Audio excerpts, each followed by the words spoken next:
오는 13일부터 전국 보건의료산업노조가 무기한 총파업을 예고한 가운데 지역병원 10여 곳도 파업에 동참할 전망입니다.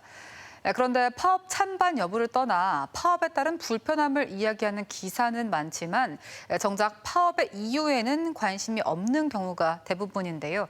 왜 파업을 하는지 김성국 기자가 직접 이야기 들어봤습니다. 간호사가 병실을 돌면서 환자들의 상태를 살핍니다. 이 병원 간호사 1명당 돌봐야 하는 환자 수는 약 15명. 일에 치이다 보면 제대로 된 식사는 물론 제때 휴식 시간조차 갖지 못합니다.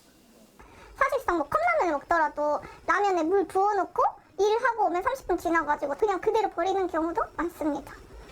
또 다른 병원, 이곳에서 근무하는 의료 인력들도 경무에 시달리고 있습니다.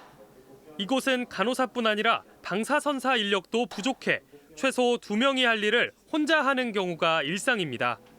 한 명은 검사를 이거 눌러주시고 한 명은 잡고 해야 되는데 그 인력이 안 되다 보니까 이걸 끌고 와서 잡고 찍는 거예요. 그러면은 저도 이제 피폭을 당하고. 국내 의료법에는 간호사가 돌보는 적정 환자 수에 대한 기준이 없습니다. 환자 모두가 수준 높은 의료 서비스를 받고 싶은 것처럼 수요자들의 눈높이는 갈수록 높아지고 있지만 이를 보장할 근본적인 기준조차 없는 겁니다. 이런 가운데 전국 보건의료 산업노조는 오는 13일부터 인력 확충과 근로 개선 등을 요구하는 전국 총파업을 예고했습니다. 이번 파업에는 지역에서도 주요 대학 병원과 의료원, 혈액원 등 10여 곳 넘게 동참합니다. 오는 13일부터 대전, 세종, 충남에서 파업에 참여하는 보건의료 노조원만 5천여 명으로 추산됩니다.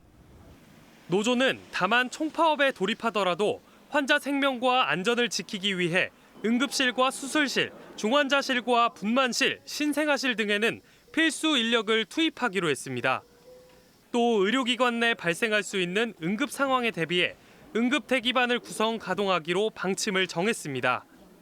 각 병원들도 외래 진료를 중심으로 파행이 빚어질 가능성이 있는 만큼 예약 연기 안내 등 파업 대책 마련에 들어갔습니다.